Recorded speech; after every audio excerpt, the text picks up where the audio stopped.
Dolar menembus Rp17.600, pasar mulai gelisah, media ramai memberitakan pelemahan rupiah. Namun, di tengah kekhawatiran itu, Presiden Prabowo justru mengatakan masyarakat tidak perlu panik. Selama Purbaya bisa senyum, tenang aja, nggak usah khawatir itu.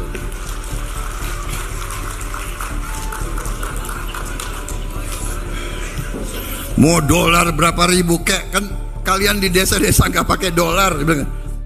Pertanyaannya, mengapa ketika ekonomi menunjukkan tanda-tanda tekanan, pemerintah justru berusaha menenangkan publik? Apakah ini bentuk kepemimpinan yang diperlukan? Atau bagian dari strategi politik yang lebih besar untuk menjaga kepercayaan masyarakat? Dalam video ini, kita tidak akan membahas kurs dolar dari sisi ekonomi semata. Kita akan membedahnya dari sudut pandang politik, komunikasi, dan kekuasaan. Karena dalam politik, seringkali yang dipertaruhkan bukan hanya fakta, tetapi makna dari fakta itu sendiri.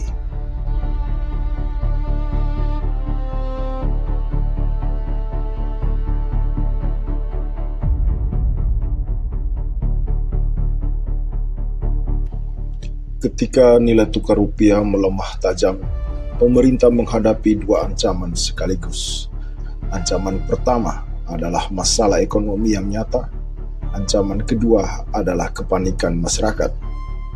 Sejarah menunjukkan bahwa banyak krisis ekonomi justru memburuk bukan karena data ekonomi semata, melainkan karena masyarakat kehilangan kepercayaan. Ketika orang mulai panik, mereka menarik tabungan, investor menjual aset, perusahaan menunda ekspansi, dan pasar menjadi semakin tidak stabil. Karena itu, tugas pemerintah bukan hanya mengelola ekonomi, tetapi juga mengelola ekspektasi masyarakat. Dalam konteks inilah pernyataan Prabowo menjadi menarik. Alih-alih membahas secara rinci dampak pelemahan rupiah, ia memilih menekankan bahwa masyarakat sehari-hari tidak bertransaksi menggunakan dolar. Karena itu tidak perlu khawatir. Secara ekonomi, argumen ini bisa diperdebatkan. Karena meskipun masyarakat tidak memegang dolar secara langsung, harga barang impor, bahan baku industri, BBM, pupuk, hingga elektronik tetap dipengaruhi oleh nilai tukar. Namun, jika dilihat dari perspektif komunikasi politik, tujuan utama pernyataan tersebut mungkin bukan menjelaskan ekonomi secara rinci, melainkan menciptakan ketenangan. Dan disinilah analisis kita dimulai.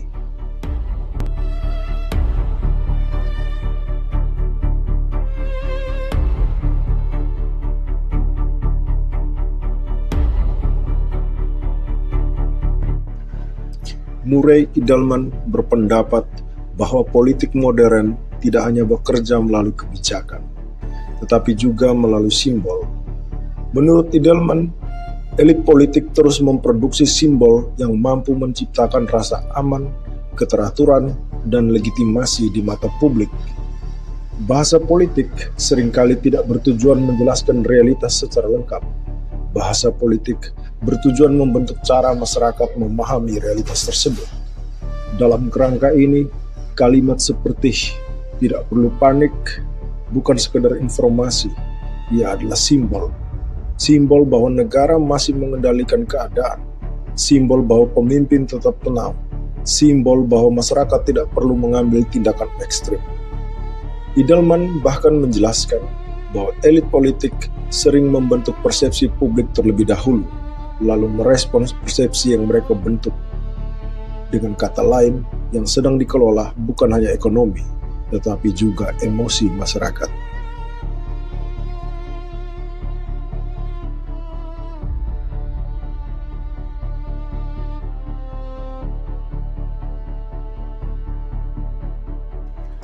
Timothy Coombs dalam teori komunikasi krisis menjelaskan bahwa ketika terjadi gangguan besar, tugas pertama pemimpin bukan selalu menjelaskan seluruh detail masalah. Tugas pertama adalah mengurangi ketidakpastian, mengurangi kecemasan, dan menjaga kepercayaan publik. Dalam dunia komunikasi krisis, strategi ini disebut reassurance.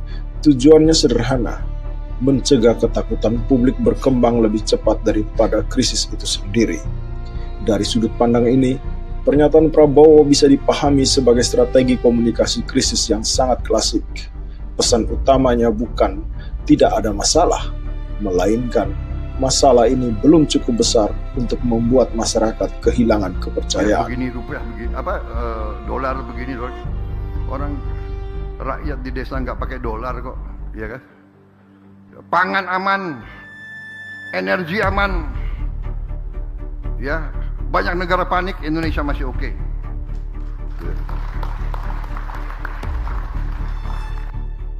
Namun Kums juga memberikan peringatan penting. Jika narasi penenang terlalu jauh dari realitas yang dialami masyarakat, maka kredibilitas pemerintah akan terkikis. Karena dalam setiap krisis, kepercayaan adalah aset yang paling berharga.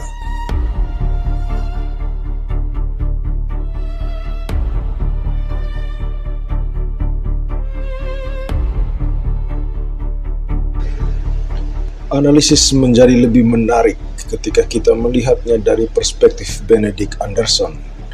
Dalam bukunya Kuasa Kata, Jelajah Budaya-Budaya Politik di Indonesia, Anderson menjelaskan bahwa dalam tradisi politik Indonesia, bahasa bukan sekedar alat komunikasi. Bahasa adalah instrumen kekuasaan. Dalam budaya politik yang dipengaruhi tradisi Jawa, pemimpin ideal seringkali diposisikan sebagai sumber ketenangan, sumber keteraturan, dan pusat stabilitas. Karena itu, ketika muncul ancaman ekonomi, bahasa yang digunakan penguasa sering bukan bahasa teknokratis yang penuh angka, melainkan bahasa paternalistik, bahasa yang berfungsi menenangkan, bahasa yang menunjukkan bahwa negara masih memiliki kendali.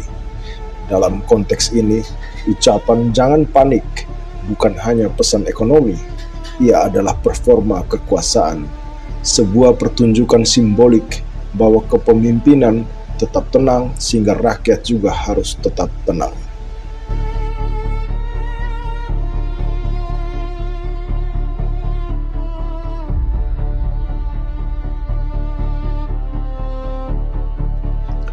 Disinilah kita sampai pada analisis paling penting. Jürgen Habermas menjelaskan bahwa negara modern sangat bergantung pada legitimasi. Artinya, masyarakat harus percaya bahwa pemerintah masih mampu menjalankan fungsinya. Ketika ekonomi mengalami tekanan, ancamannya bukan hanya inflasi atau pelemahan mata uang. Ancamannya adalah hilangnya kepercayaan publik. Menurut Habermas, jika masyarakat mulai meragukan kemampuan negara mengelola masalah, maka krisis ekonomi dapat berubah menjadi krisis legitimasi.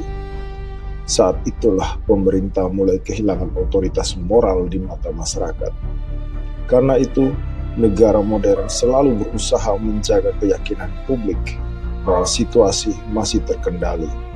Bukan karena masalah tidak ada, tapi karena hilangnya kepercayaan bisa jauh lebih berbahaya daripada masalah ekonomi awal itu sendiri. Dalam kerangka ini, pernyataan Prabowo dapat dibaca sebagai upaya mencegah transformasi dari krisis ekonomi menjadi krisis legitimasi.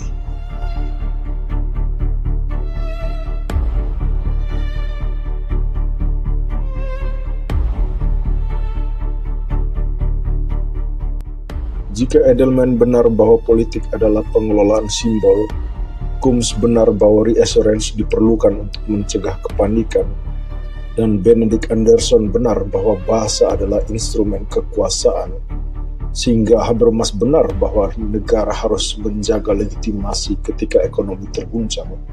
Maka, pernyataan Prabowo bukan sekedar komentar tentang dolar. Ia adalah bagian dari upaya yang lebih besar.